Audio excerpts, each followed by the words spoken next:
Ladies and gentlemen, Garfield and friends. We're ready to party! We're ready to party, we're ready. I hope you bring lots of spaghetti. I'm scared. Come on in, come to the place where fun never ends. Come on in, it's time to party with Garfield and friends. Dancing, Fiesta! romancing, Siesta! samba, La Bamba! Ay caramba! Disguises! Surprises! And pies of all sizes! Come on in, come to the place where fun never ends. Come on in, it's time to party with Garfield and friends. Come on in, it's time to party with Garfield and friends. Garfield and friends. Penelope is singing today, folks, so don't leave any expensive glassware near the TV.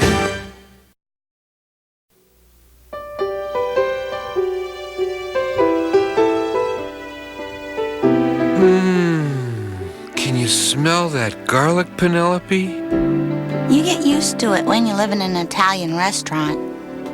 Well, it's Saturday night. I'm here for our date. What would you like to do tonight? Oh, I was thinking we might go dancing or roller skating or go play tennis or Garfield. Garfield, where'd you go?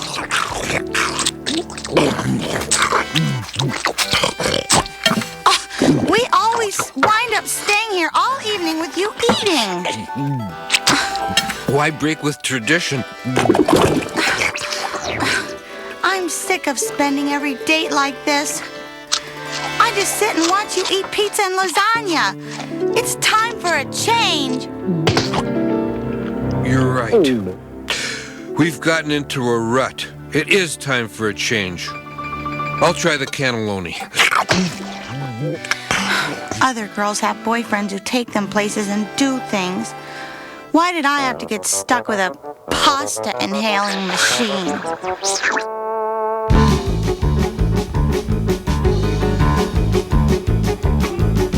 I wish that I had a boyfriend who did something more than just eat.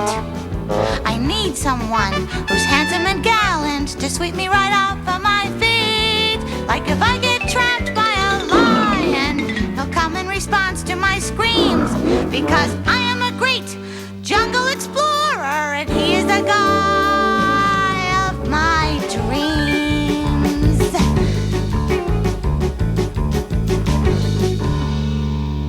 Here is the famous professor of jungle sciences, deep in the forest, wondering where she should camp for the night. Here she is, considering a good motel in St. Louis. Oh, Garfield, help! Oh, Garfield, help! Right in the middle of lunch.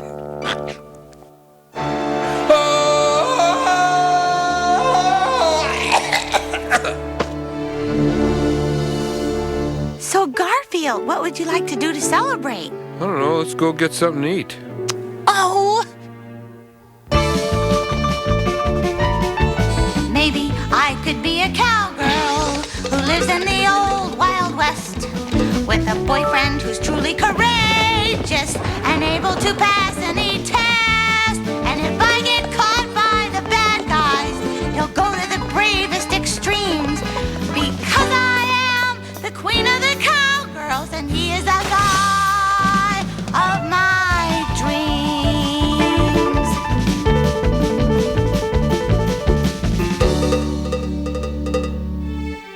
Oh, Garfield, you just saved me. Yep. My heart is yours. Just say the word, Garfield, and I'll be yours forever. Well, ma'am. Yes, Garfield, yes? Tell me what's on your mind. What do you want? Well, ma'am, I'm not much for making speeches, but I sure do know what I want. What? I want something to eat.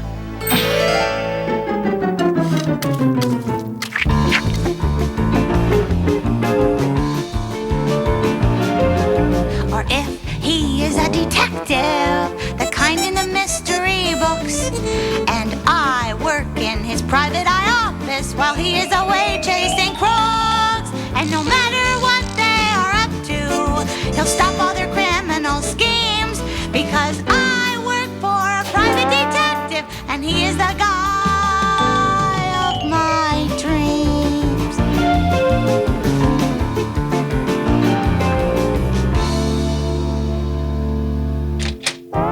Mr. Garfield, the police chief called. He said the Duchess's fingerprints were all over the Klopman diamond. What are you talking about?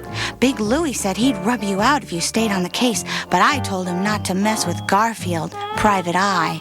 I'm not a private eye. I'm a cat. Why am I dressed like this? Garfield, just play along. This is my fantasy. I don't want to be in your fantasies, and that bad guy in the Western's still looking for me. Being a private eye is dangerous. I'll probably get beaten up by Big Louie or whoever the villain of this one is. Why can't you be a jungle hero or a cowboy or a private detective for me? 'Cause I'm not any of those things. Hey, fantasies are fine, but I like you just the way you are, which, by the way, is not an explorer or a cowgirl or anything but Penelope. If you have to change me to like me, maybe you should find another guy.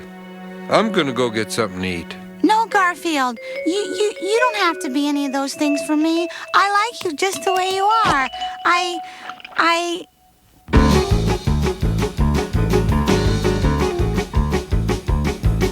I guess I'm wasting my time as I dream and I stare into space. Because my guy's idea of adventure is trying a new pizza place. I guess I'll just have to accept him exactly the way that he seems. Because I am not a jungle professor. I am not Annie Oakley's successor. I don't work for any detective. I am being way too selective. And he is the guy of my dreams.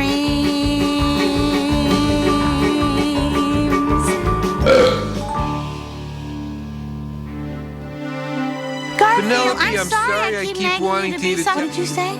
Oh, nothing. I said I've been thinking, and I guess you don't have a very good time on these dates, watching me eat the whole time. So from now on, we'll do something else and, Oh, Garfield, that's all I wanted to hear.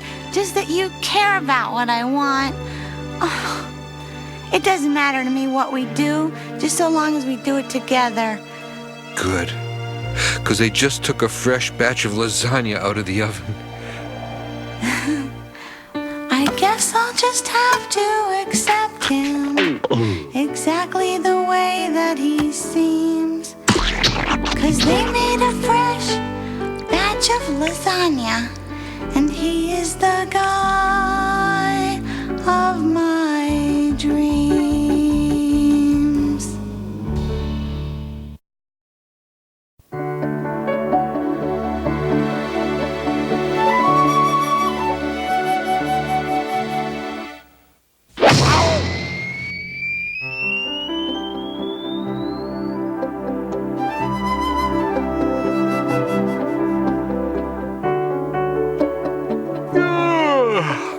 I had the most wonderful dream last night.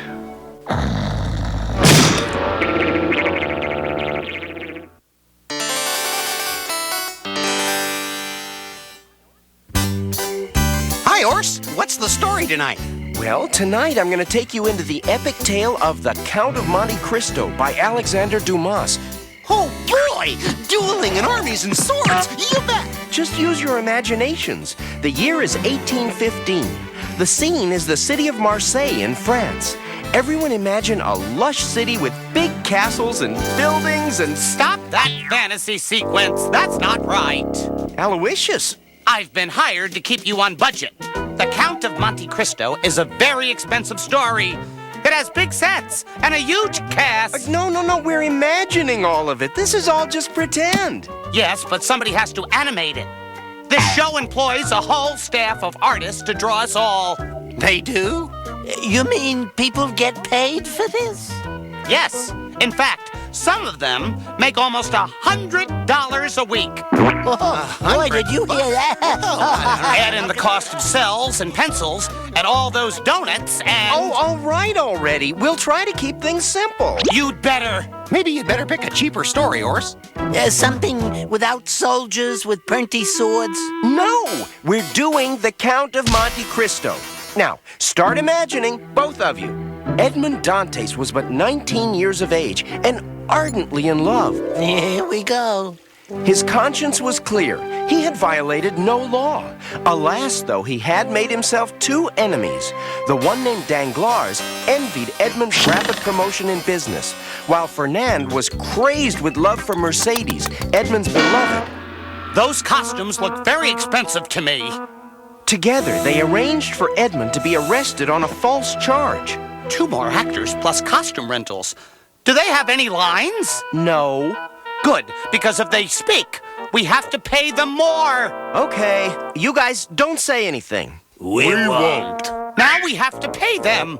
Throwing money around like that, that's not right. Maybe if I read faster. Danglars and Fernand used their influence to hurry Edmund's trial and sentencing through court. Building a set this size just for this one scene, you're wasting money.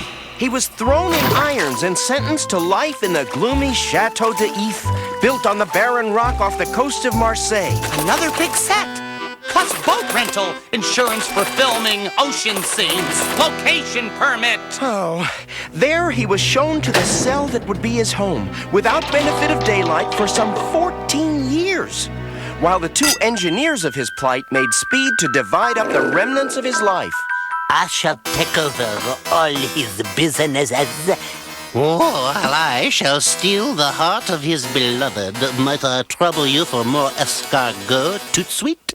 Another set, plus dialect coaching, and who catered the crepe Suzettes and the escargot, and how much were they? Couldn't you just send out for a pizza? Spending money for snails, that's not right. Edmund soon lost all track of time, but one thing he had not lost was his undying determination that this ordeal would not crush his spirit. Where's the music? I was gonna sing my big solo. What happened to the orchestra?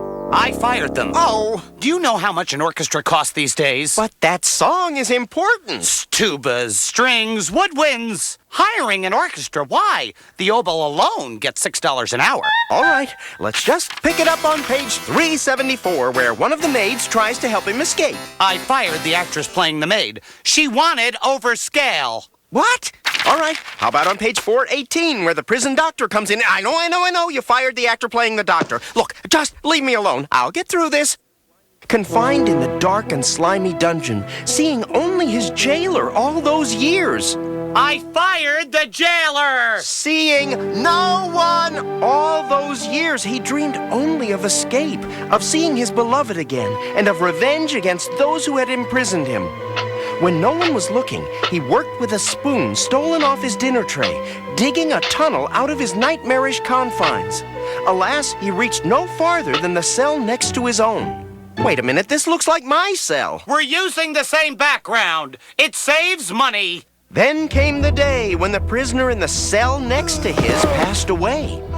At last, his tunnel that reached that cell might prove handy.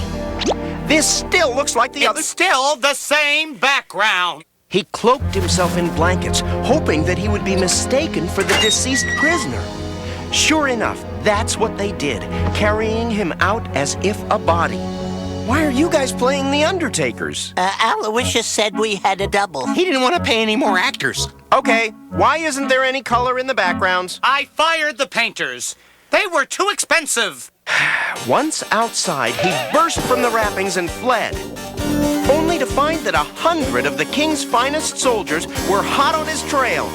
It says right here, 100 of the king's finest soldiers. If you think we're paying for 100 soldiers and horse renters and trainers... That's it. I've had enough. You have ruined the entire story. You mean you're stopping it? Right now. Good. If I can get this costume back by 5, we save a half-day's rental. Is that the end? Not much of a story, if you ask me. Oh, come on. The Count of Monte Cristo is a great story. Horse, before you do another story, we gotta get rid of Mr. Cost Cutter. You have a sneaky trick. What else am I good for in this show? Now listen. Spending all that money on a story like this, that's not right. Aloysius? Excuse me, I picked out another story we could do. Is it cheap? Oh, very. There's only one role, and you get to play it. Good. I won't pay myself much. Great. It was days after the shipwreck that Robinson Crusoe found himself on the beach of a desert island. Desert island, perfect. Very cheap set. He was all alone. No one else inhabited this island. Good. No other actors, good choice. Of course, you'll need someone to play my faithful companion, Friday. We cut him out! Oh, and then later a ship comes to rescue me. Ship? Ha! Too expensive. Well then, how are you going to get me off this island? Guys! Hey, leaving me stranded on a desert island, that's not right. We can afford one ship. How about a rowboat? How about 2 Cub Scouts on a raft? What about a dolphin? How about a flipper?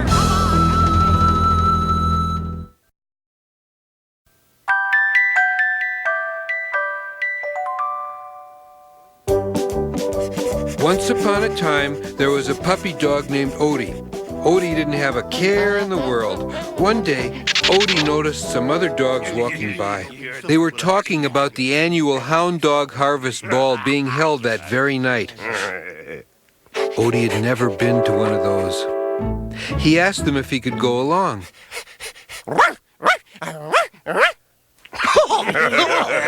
Rough translation, scram.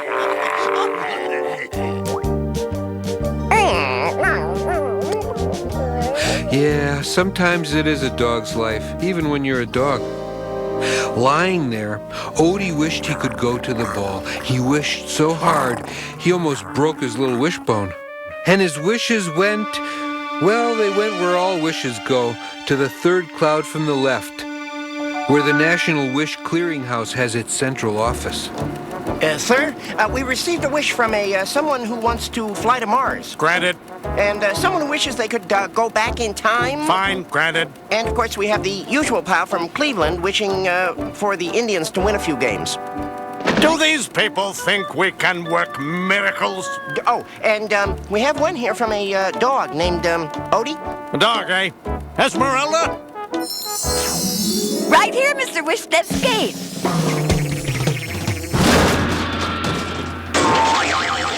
Just a minor miscalculation.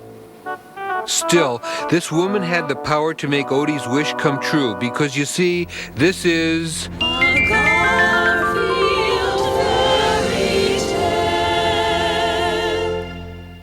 Hello! Today's Garfield fairy tale is entitled Odie and the Fairy Dogmother. A great fairy tale, like Snow White, Sleeping Beauty, and of course, the Congressional Deficit Reduction Plan. So now, let's begin. It seems this Esmeralda person was like the all-time worst fairy godmother in the Corps. I've assigned you to Doggy Wishes as your last chance, Esmeralda, after the way you botched that last assignment. I did a great job. I turned a golden coach and 4 white horses into a pumpkin and a bunch of mice. You were supposed to turn the pumpkin and mice into a golden coach and white horses. Oh, well, no wonder they didn't get to the ball. Go grant that puppy's wish or you're fired. I'm on the job, Chief. I wish somebody would wish that this tree wasn't here. Oh.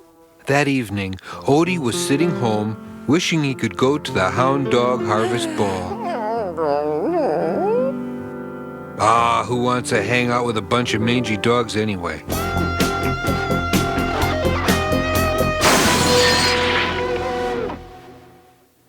I'll wish that window wasn't broken later. Who are you? I'm your fairy godmother, here to grant your every wish. Oh boy, at last! I wish for $50 billion and all the pasta in the world and eternal life and low cholesterol and $50 billion more dollars. Not you, pussycat. I'm here to grant the puppy's fondest wish. The puppy? Quick, Odie, wish for something big. Wish for a check with more zeros than your family album. The Hound Dog Harvest Ball? That's what you wish for? And go to the ball you shall. No, wait! He doesn't want that! He wants tons of money!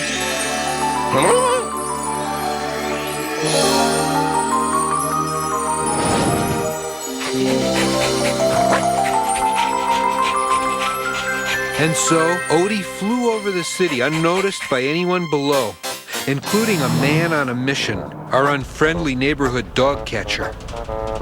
This is one zebra niner. I've been trailing 2 dachshunds, and I think I got a lead on that big dog party. Soon, in a secluded valley just outside of town, the annual Hound Dog Harvest Ball was in full swing. Dogs for miles around it snuck away from home to be there. There was dancing and food, and everywhere you looked, dogs. The fairy Dogmother's magic deposited Odie into the midst of it. And talk about bringing a party to a screeching halt. Well, no one's more surprised. Hey, who invited you? Yeah, this party is just for us indogs. You're just a dumb puppy. Well, he was a dumb puppy, but he could tell when he wasn't wanted. Now, this might be the end of our story, except for the fact that this is a fairy tale, and fairy tales always have happy endings. And sometimes, things get even sadder before they get happy. Oh, man. Acres of dogs to haul in. The dog catcher was snatching up every dog in sight. Fortunately, one dog was not in sight.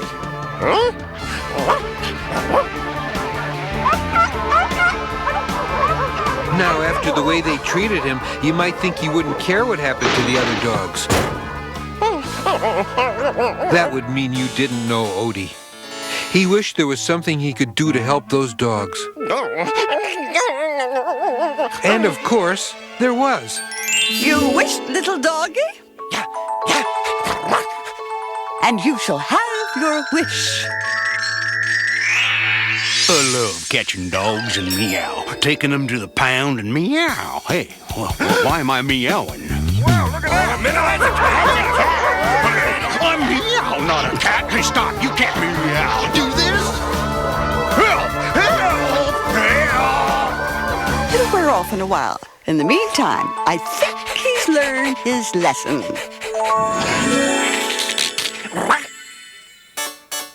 So, that's pretty much our story.